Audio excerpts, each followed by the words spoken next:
Good afternoon. I'm Don Carleton, Executive Director of the University of Texas at Austin's Briscoe Center for American History. I'm speaking to you from the center's main facility in Sid Richardson Hall, located on the UT campus adjacent to the LBJ Presidential Library. Welcome to our special program featuring the renowned presidential historian, Doris Kearns Goodwin, who joins us from Boston. Doris really is one of those individuals who needs no introduction, especially in this forum and to this audience. She's a Pulitzer Prize-winning New York Times #1 best-selling author and co-founder of the film and television production company Past Times Productions. She's also the author of 7 critically acclaimed and best-selling books, including No Ordinary Time, Team of Rivals, and The Bully Pulpit. Doris was the first historian to receive the Lincoln Leadership Prize from the Abraham Lincoln Presidential Library Foundation. Her most recent title, Leadership in Turbulent Times, was an instant bestseller and is the basis for History Channel's miniseries on Presidents Abraham Lincoln and Theodore Roosevelt. Now it's my great honor and pleasure to welcome Doris Kearns Goodwin. Hello, everyone. I am so glad to be with you today. Doris, welcome back to the Briscoe Center, even if it's only through cyberspace. We're going to have you back here in person, though. You know that. We're looking forward to it. As many in the audience may have seen in this morning's online edition of the New York Times, we're also here to share some very exciting news. I am absolutely delighted to officially announce that the Briscoe Center is proud to be the permanent home of 2 historically valuable collections. One is the extensive archive of Doris's late husband, Richard N. Goodwin, who was an influential speechwriter, advisor, and policymaker for Presidents John F. Kennedy and Lyndon B. Johnson. The second is the archive of our guest today, Doris Kearns Goodwin. In addition to placing these 2 collections at the Briscoe Center, Doris has joined the Briscoe Center's Advisory Council, and she'll support the mission of the center and the university through appearances on our Austin campus, including lectures, seminars, and discussions with students. She'll also serve as my advisor for program and collection development. This is obviously a landmark event in the relatively short history of the Briscoe Center.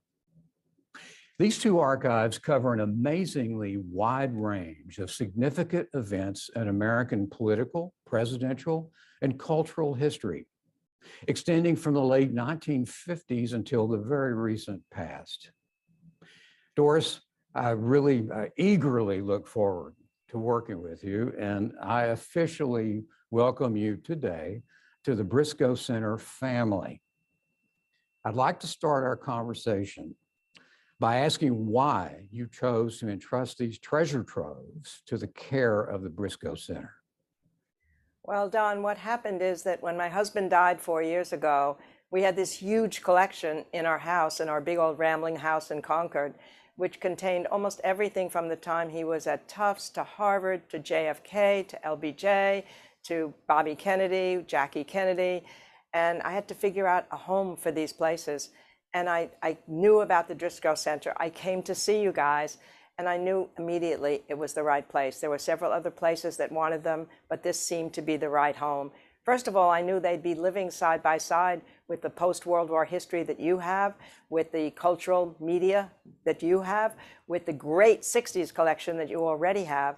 And then once I met you, I knew the mission that you and your team had was to make these archives come to life. I didn't want them just sitting there, just the idea that they could come to life in all sorts of ways through the exhibits you put on, the documentaries that you sponsor, the books that you have writing.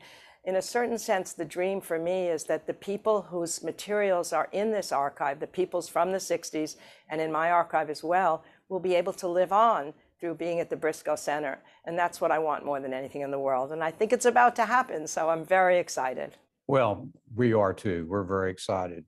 You know, you mentioned to me one time when I saw you in Boston this past summer, you mentioned something called what you call the process of discovery. Your process of discovery when it came to your late husband's papers. Could you elaborate a little bit for the audience about what you mean by that? Yeah, it's really a long story in a way. Even though these boxes, these 300 boxes had went with us everywhere we went, they were in storage, then they came to our house. Dick was reluctant for a number of years to open them again and to go through them, in part because the 1960s had ended so sadly with Martin Luther King's death. He was with Bobby Kennedy when he died. There were riots in the streets. There were anti-war protests. The young seemed to be divided from the old. And he just didn't want to look back in sadness on the decade. And then what happened is when he reached his 80s, he decided, well, it's now or never. If I have any wisdom to dispense from that experience I've been through, it's now.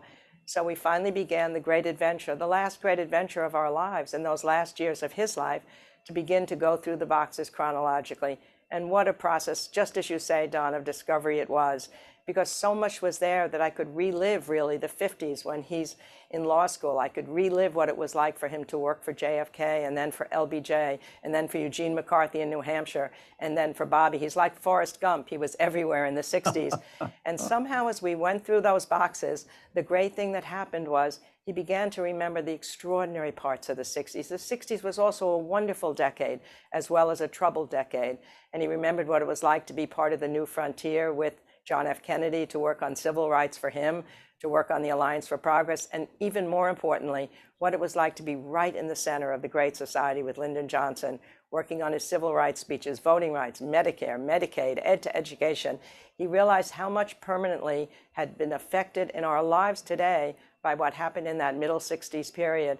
And it made him feel softer about LBJ, but more importantly, made him feel a sense of fulfillment about what both the presidents had done during that time, John Kennedy and LBJ, and what he himself had contributed to in his career. So it made him feel in those last years of his life a sense of fulfillment. So nothing could have mattered to me more. So it was a great adventure. So it was really the closing of a circle in many respects, in a significant way, it seems like. And, you know, being a historian, I think one of the most most enjoyable, certainly satisfying things that we do is doing what you did, and that is going through the boxes and rediscovering, or even for the first time, discovering some just these fascinating things that you and Dick kept all these years. You know, Doris, I want to read you a quote from Joseph Califano, who, as you know, was LBJ's domestic policy advisor. And it just blew me away when I read Califano's quote. And what it is he described your late husband, Dick Goodwin, as, and I quote, I want to quote to give the entire quote here because it's so impressive, especially coming from Califano.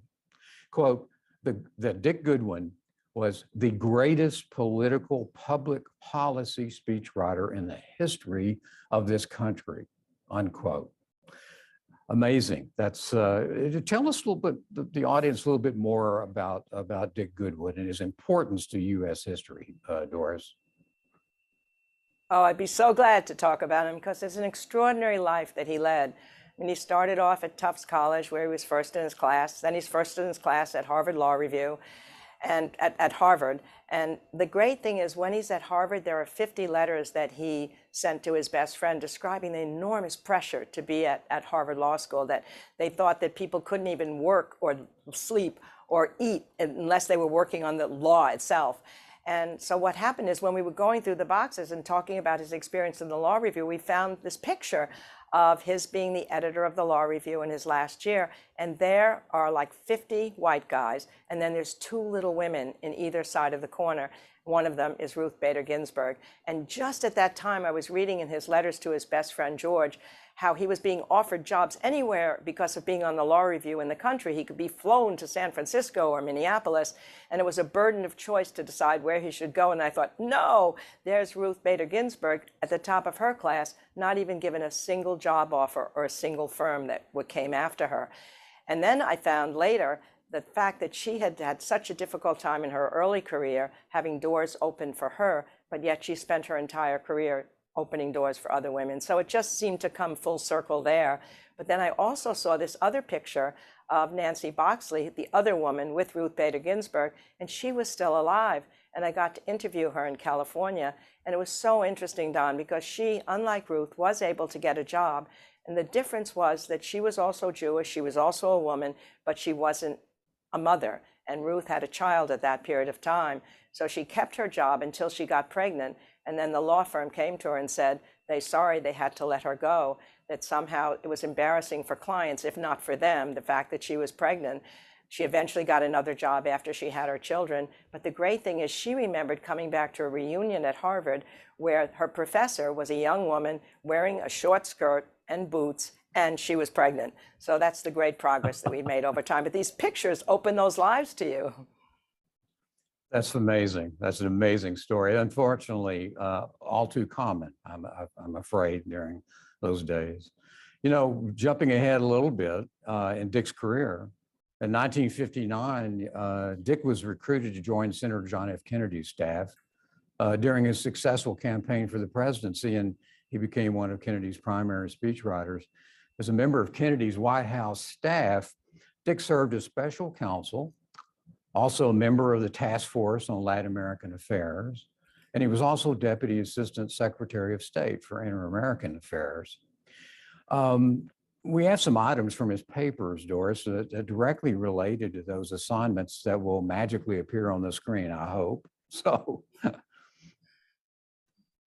I think this one here is obviously his passport, which is in the collection. And having seen the passport myself and gone through it, he was everywhere. I mean, just the entry stamps are from all over the world.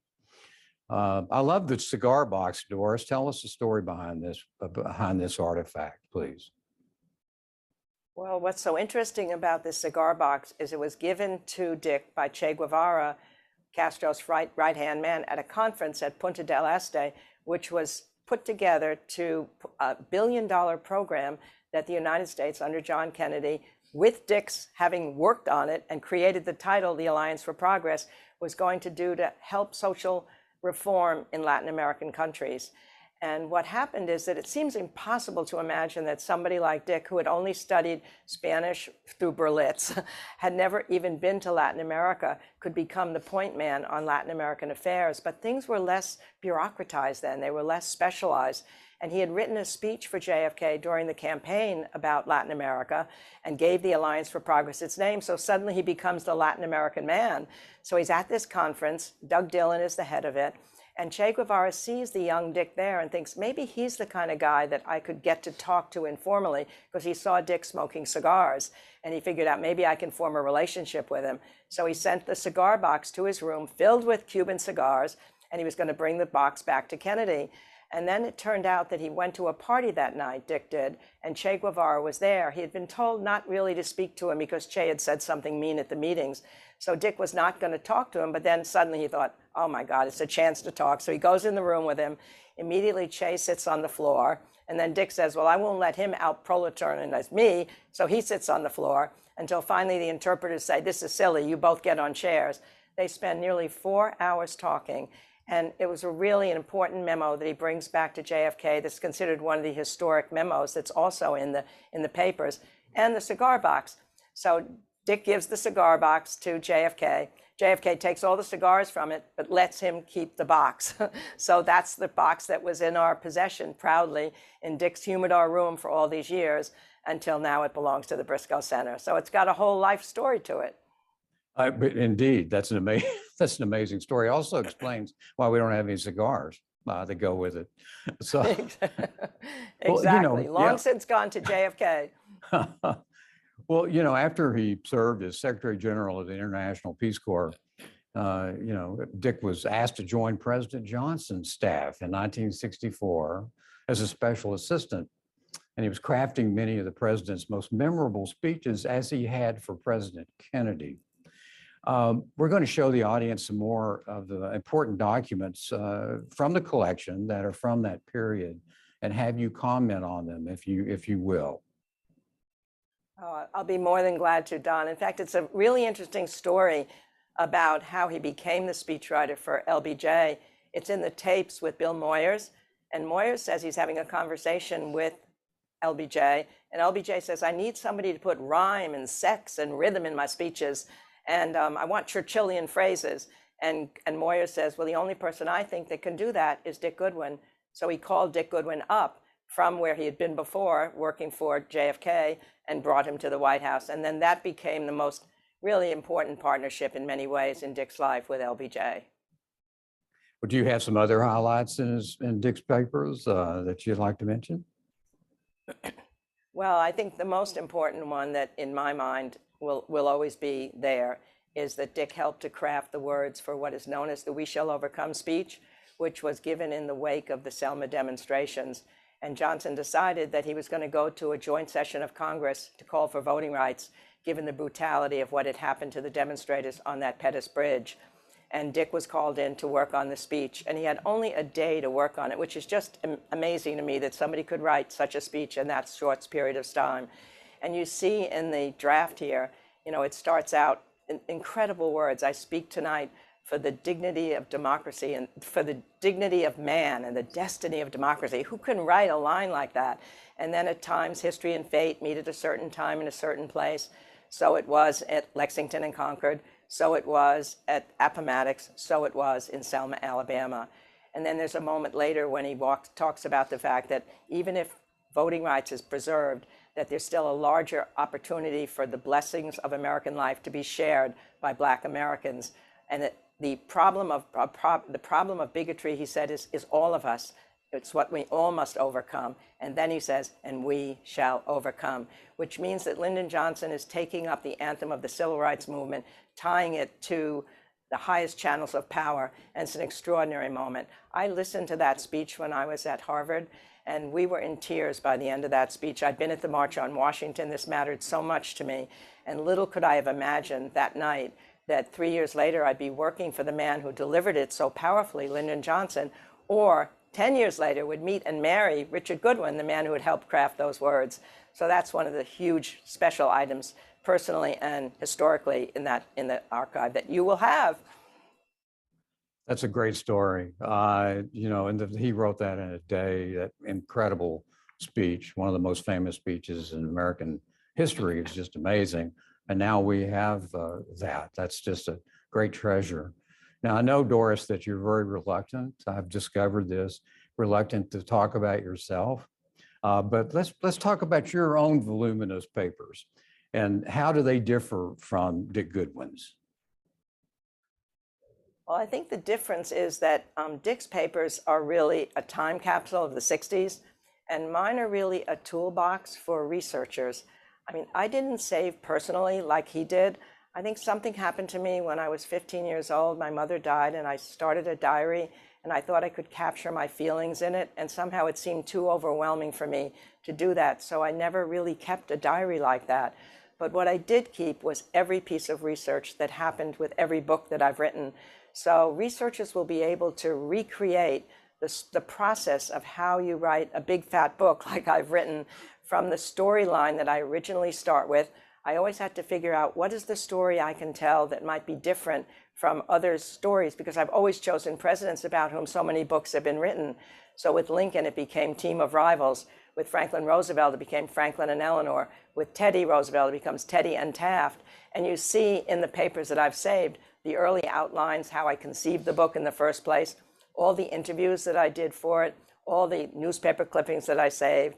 And I think a person doing that can see the whole process of how you write a book. And they'd be able to figure out from it how to write about these people, the secondary characters in them. And I'm hoping that that will be keeping research alive for generations to come, for the students and the faculty that will be looking at this as time goes by. Doris, we're going to have faculty and students all over your papers. There are so many master's theses and dissertations that could be written, and they're just going to be a wonderful reference for all of our students. And you know, I understand that you have a personal connection to our state, and that coming back to Texas means a great deal to you. I know the audience would like to hear why that's the case. Why is it? No question. I really feel like I'm coming full circle to come back to you. It's really where my whole career as a presidential historian began, when I was a 24-year-old White House fellow to Lyndon Johnson. We had a big dance at the White House that night. He did dance with me, not that peculiar. There were only 3 women out of the 16 White House fellows. But as he twirled me around the floor, he whispered that he wanted me to be assigned directly to him in the White House. But it was not to be that simple. For in the months leading up to my selection, like many young people, I was active in the anti-Vietnam War movement while I was a graduate student at Harvard. And a friend of mine and I had collaborated on an article that we sent into the New Republic and heard nothing until 2 days after the dance. The article appeared, and it was against Lyndon Johnson. The title was How to Remove Lyndon Johnson in 1968. I was certain he would kick me out of the program, but instead, surprisingly, he said, oh, bring her down here for a year, and if I can't win her over, no one can. So I did eventually end up working for him in the White House and then accompanying him to his ranch to help him on his memoirs. Oh, there's a picture of me. That's such an embarrassing dress that I'm wearing. The only rationale is it's the 1960s, this short fringe dress. But anyway, I did get to know him. And there's no question that the time I spent with him, understanding him and listening to him talk, created within me that desire to become a presidential historian. My first book was on LBJ, and it led to all the other presidents that I studied, from LBJ to Lincoln to Teddy to Franklin Roosevelt, finally to the leadership of the 4 of them. And I feel like in some ways, without that experience of Lyndon Johnson, I'm not sure I would have been an historian, but my Supreme Court history was what I was studying for my PhD. So I feel like I'm really coming full circle to the place where my career as a presidential historian began. And it all began with Lyndon Johnson. That's what's so great about all this to me, Doris, is you are closing so many circles here. Hopefully you're also opening another circle that will follow in the years. And it's amazing also, you started your career as a historian with one very important primary source, LBJ himself.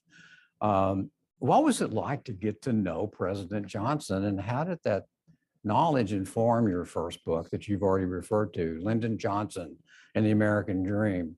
And I understand it, you feel like it informed the other books that you wrote after that. What was it like? What was that experience like with him? Well, it was such an experience to listen to him talk. I mean, that's what you'll never get to do with other presidents who are no longer alive. So you have to try and recreate the conversations that I might have had with him through memoirs, through diaries, through interviews with people who might have known them, because there's nothing like having that person right there. And talk he did, Don, as you can well imagine. He talked when we were swimming in the pool, which was not really able to be swam in very easily because there were floating rafts with floating notepads on top of them so that you could work at every moment. He'd talk as we waited for a movie to go on. He'd talk as we went into Austin. He'd talk as we went around the ranch. He wanted to talk, I think, to me so much because he wanted to remember the days before the war in Vietnam had cut his legacy in two. And the chapters that I was working on for the memoirs were on civil rights and the Congress. And so he went back in time. He'd tell me about what it was like to bring rural electricity to the Hill Country, what it was like to be an early congressman, what it was like to know FDR when he was young. And I loved listening to his talk. Fabulous, colorful, anecdotal stories. I sometimes wondered why it was that he had chosen me to spend so many hours with. And I like to believe it was because I was a good listener. But I also worried that part of it was that I was then a young woman. But everything was perfect. And I was talking to him about boyfriends, even when I didn't have any boyfriends, until one day he said he wanted to discuss our relationship, which sounded ominous when he took me nearby to the Lake LBJ for a picnic, red check tablecloth, all the romantic trappings. And he started out, Doris, more than any other woman I have ever known, and my heart sank. And then he said, you remind me of my mother. It was pretty embarrassing given what was going on in my mind. But I must say, I realize now that those hours with him were so much to be treasured, because as I moved from one subject to the other after him, I looked at them empathetically in a way that I might not have done otherwise, because I looked at Johnson empathetically. I came to have such enormous respect and affection for him, despite the disagreements over the war in Vietnam. And I'd like to believe that that colored the whole way that I would write about my other presidents. I try to look at them from the inside out rather than from the outside in. So once again, that really not only made me a presidential historian, but I'd like to think the kind of presidential historian that I've tried to be, to bring them back to life to people, just as Lyndon Johnson was alive for me. Well, I think you've succeeded in that for sure. And, you know, obviously, also, since this is about archives and papers and so forth, you know, I think the audience should understand that archives have been absolutely essential to your work as a historian.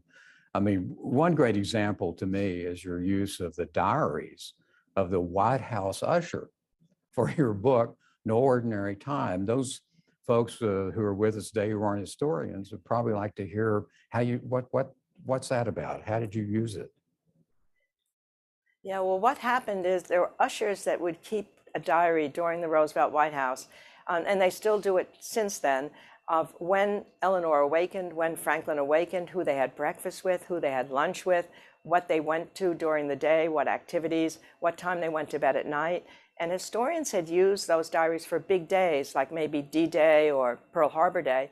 But since I was covering the period from May of 1940, when Germany conquered Western Europe in that blitz in May of 1940, up till FDR's death in 45, I actually copied every single one of those diaries. Not that I would write the book day by day, but somehow I would be able to feel it day by day. What was their daily life like? And it made a huge difference because that's how I discovered that Churchill had come and spent weeks at a time. I discovered a butler who had an incredible story about Winston Churchill. I discovered who it was that met with Eleanor at certain times, and then I could look to their memoirs and their letters and fill in the holes that that Usher's Diary provided. And I think that's, again, what I think you want to do as an historian is feel like you're living. There was a time when my kids listened to me in my study when they were little and I was writing Franklin and Eleanor, and they heard me saying, "Oh, Eleanor, just forget that he had that affair so many years ago. He loves you.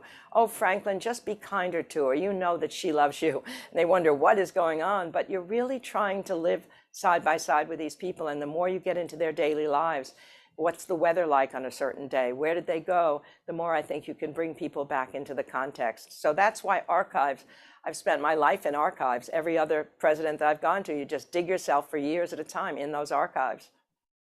Well, I used to tell my graduate students that, you know, exactly what you were talking about, and that is doing history is, you know, weaving this mosaic. And it's really a matter of taking bits and pieces from all sorts of sources and putting them together. And that's an excellent example about the Usher's Diary. Wish I'd have had it when I was teaching, but anyway, that's a good point. You know, Doris, I understand that you taught government at Harvard, in the Harvard government department.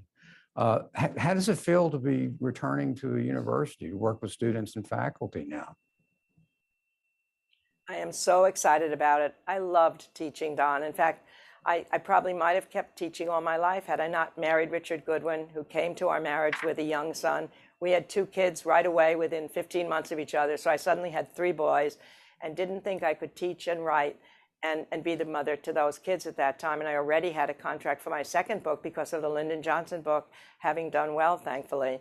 So I made the decision to become a writer, but it means that that nostalgia for teaching has been in me my whole life. I mean, I've loved lecturing as I go around the country. In fact, it was at a college campus where I came up with the idea for the most recent book, Leadership in Turbulent Times, of starting the book when each of my guys, as I tend to call my presidents, because I've lived with them for so long, when they were young, when they were still confused, because one of the students stood up and said, "How can I ever be one of those people you're talking about? They're on Mount Rushmore, they're in movies, they're in books. They're too hard for me to contemplate becoming." So I realized if I could start with them when they were young, when they were in their 20s or in their early days in life, then people would see that it didn't all work out perfectly. They went through adversity, they made mistakes, they had chutzpah at times.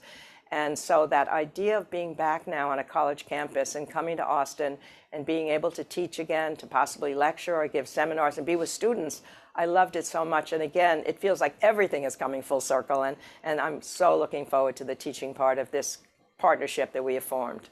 Well, we're going to have you here as much as we can, as frequently as we can. And you know, you're talking about the thrill and satisfaction you got out of teaching. It reminds me really, you know, it makes me understand better, in fact, that one of the hallmarks of how you bring history alive for television and radio audiences, Doris, is really your ability to provide an historical context for the times that we're living in today. That is so important. Tell us more about how you've brought history into the present day, really, through your relationships with the contemporary presidents. Yeah, well, in a certain sense, I was able to bring my own sense of history to life with FDR and Eleanor. To just go back to one of my guys, when Hillary Clinton heard that I had written about, obviously, Franklin and Eleanor, she knew I wondered where everybody lived on the second floor of the White House because I'd set the book in there, and she invited me to a sleepover at the White House so that we could wander the corridor and figure out where everyone had slept 50 years earlier. So with the president and Mrs. Clinton, I went with my map in hand, and we figured out, yes, Chelsea Clinton is sleeping where Harry Hopkins, his foreign policy advisor, was. The Clintons were sleeping where FDR was, and we were sleeping that night in Winston Churchill's bedroom. There was no way I could sleep. I was certain he was sitting in the corner drinking his brandy and smoking his ever-present cigar. So that was enabled me. Eleanor and Franklin brought me into the Clintons. And then when you came up to Obama, it was Team of Rivals that created my friendship with President Obama, because when he was running for the presidency, he was reading Team of Rivals. And one day I got a call on my cell phone, and he just said, "Hello, this is Barack Obama. I'm reading Team of Rivals, and we have to talk." And he invited me to his Senate office building, not to talk about putting a chief rival into his cabinet as Lincoln did. That was way ahead of him. He hadn't won the race at that point. He just wanted to talk about Lincoln's emotional intelligence and how he was able to put past hurts behind him, not allow himself to be caught up by resentments. And as a result, then when he finally won the nomination, somebody said to him, "Would you really be willing to put somebody into your cabinet who had been a chief rival?" And he quoted Lincoln when Lincoln put his team of rivals into place, and of course brought Hillary Clinton in as Secretary of State. And then even more, when I finished Leadership in Turbulent Times, and I was invited to an historians dinner at the White House with President Biden, I had set up a similar set of historians dinners for President Obama, when my colleagues and I would come as our presidents, not dressed up as them, but sort of thinking like them and giving the presidents advice from the past. So it's the best thing in the world as an historian, as I was able to talk to President Biden about Franklin Roosevelt. Other historians were there to talk about other presidents and other times in history.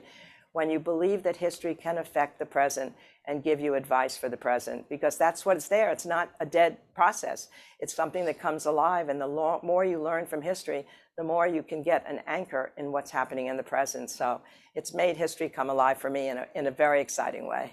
Well, I certainly believe that. And, you mentioned, I should mention that your most recent book, Leadership in Turbulent Times, draws upon four of the presidents that you've studied so closely. Abraham Lincoln, Theodore Roosevelt, Franklin Roosevelt, and Lyndon Johnson. Of those four, which would you want to bring back to lead the country today? Oh, no, don't make me just bring one back. I think in a certain sense, the cast, they'll be jealous, and I'll be jealous of them. But no, I think the cascading crises that we're facing today might require that all four come back. I've thought about this actually so many times. And for example, if we brought Teddy Roosevelt back, the Industrial Revolution at the turn of the 20th century had shaken up the economy, much like the globalization and the tech revolution have done today. So he faced a similar situation to us economically. Big companies were swallowing up small companies. For the first time, there was a gap between the rich and the poor. There was a lot of immigrants coming in from abroad. People from the country were feeling suspicious of people in the city. And Teddy warned in a warning that has such echoes today, that the problem for democracy would come if people in different regions, sections, or parties in the country began regarding each other as the other rather than as common American citizens, the very thing we're facing today. And the way he handled it was to call for a square deal between the rich and the poor, the capitalist and the wage worker, and to go all over the country on trains, giving the same message and knitting the country together. So I think we could bring him back. That would be good for the economic situation we've been facing. And then at the second time, if we could bring FDR back, there was something about those fireside chats that allowed people to trust in the government, to trust in their leaders. And that's one of the problems we have in our country today, that there's such a lack of trust in government.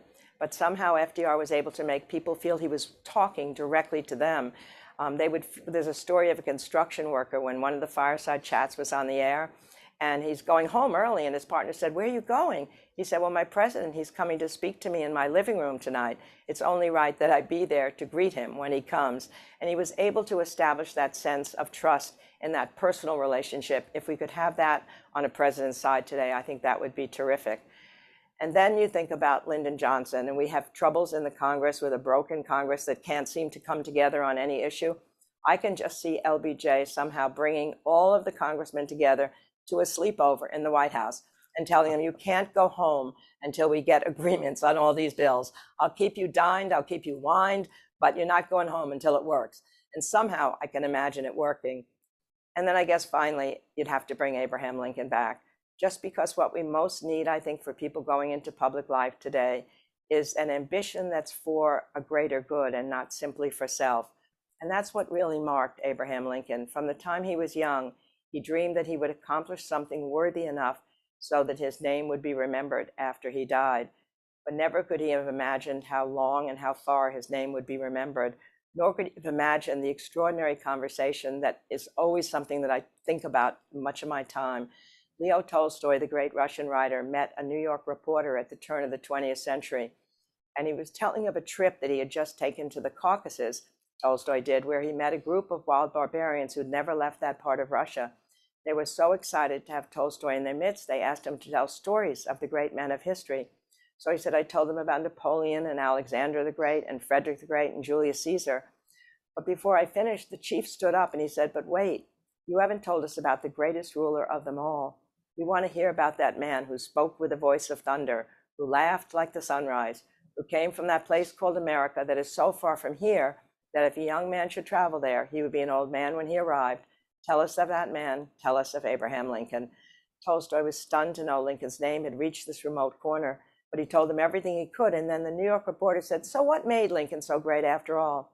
And Tolstoy said, well, he wasn't as great a general, perhaps, as Napoleon or George Washington, not as great a statesman as Frederick the Great, but his greatness consisted in the moral fiber of his being, in his character, the ultimate standard for judging our leaders. And that's what we need for our young children today, for the example being set by leaders is character. So if he could come back and all four of them could mill around, we'd be far better off. Let's do it. Yeah, let's do that. And I would, the New York Sunday book review, New York Times, I should say. Book Review has this column usually, where they interview authors. In fact, you may be one of them, actually. If you were, I missed it, but where they always ask the writer to name some folks that they would like to have at a dinner party, and I don't know if you've had that opportunity or not, but can you imagine those four with you at a dinner party? And of course, as a historian, I'd love to have a recorder on at that as well. So, there was two things. There are two documents in these incredible archives that I wanted to say something about, and I think I skipped over it when I was thinking here. One of them is they're both manuscripts. And they're both speech manuscripts.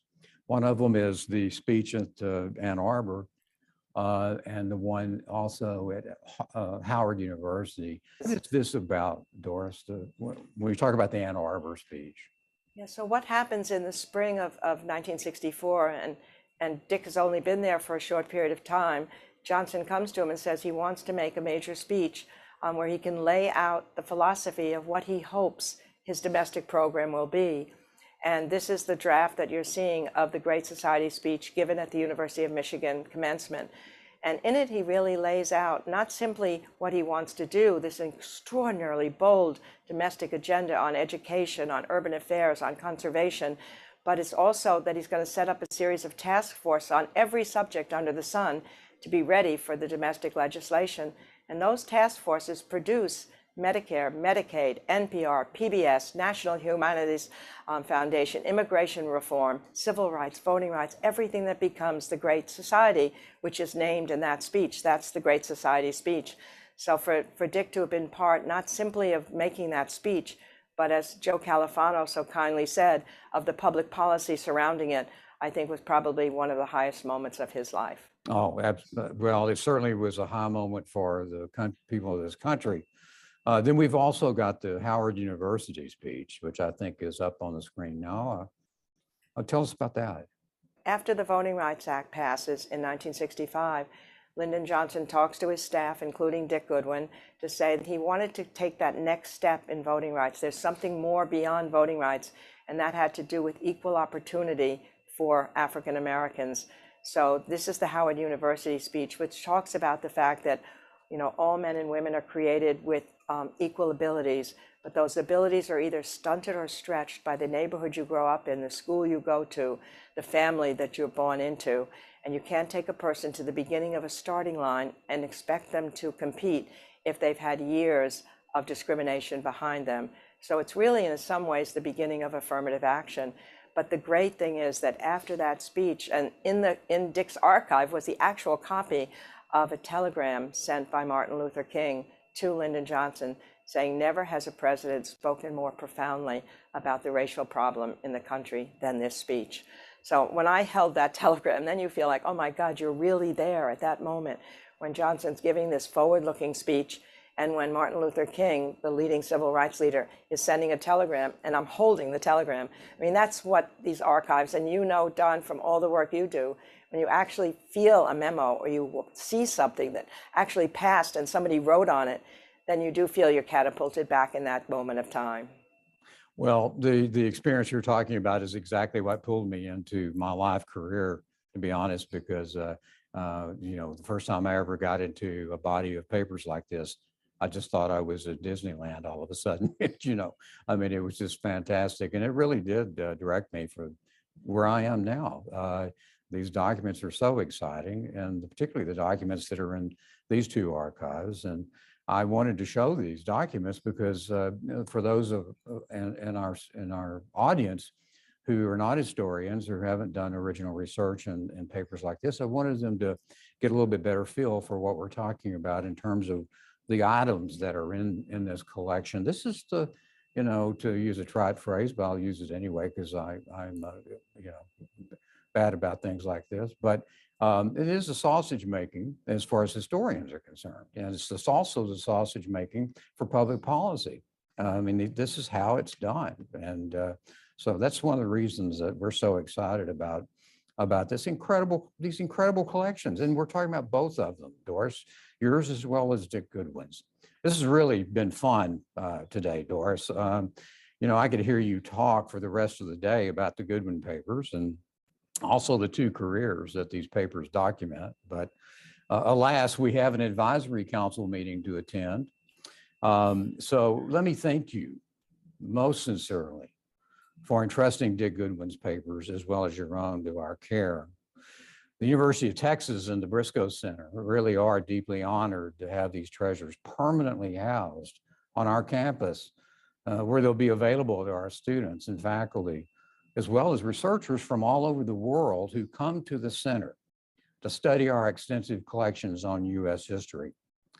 Before we finish, if you don't mind, I want to stay here, but I want to direct some comments to our audience.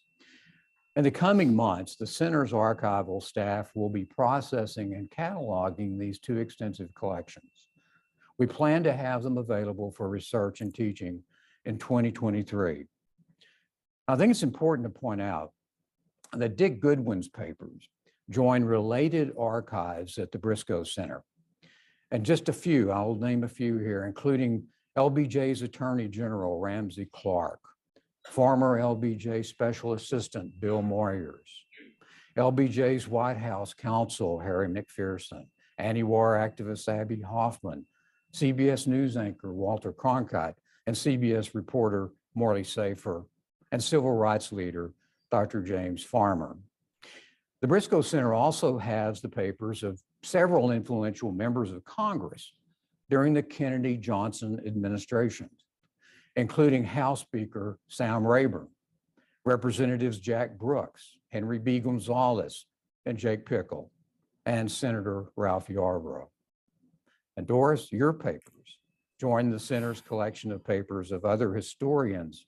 There are several, but I've just mentioned, including Walter Prescott Webb and Pulitzer Prize winner William Getzman, and writers and intellectuals in other fields, such as C. Wright Mills, Clarence Ayers, Alexander Coburn, and Michael Tiger, among many, many others. So they're in good company. Papers are also in very good. I'm in great company, Don. I'm so honored to know that that's where our papers will live for generations with all those other people. It's terrific. Well, it's a two-way honor, I think. I think they're honored by having yours as well as, so it's a two-way street. But I want to thank it's time for me really to acknowledge some good people too. I want to thank the following folks for making this whole process possible.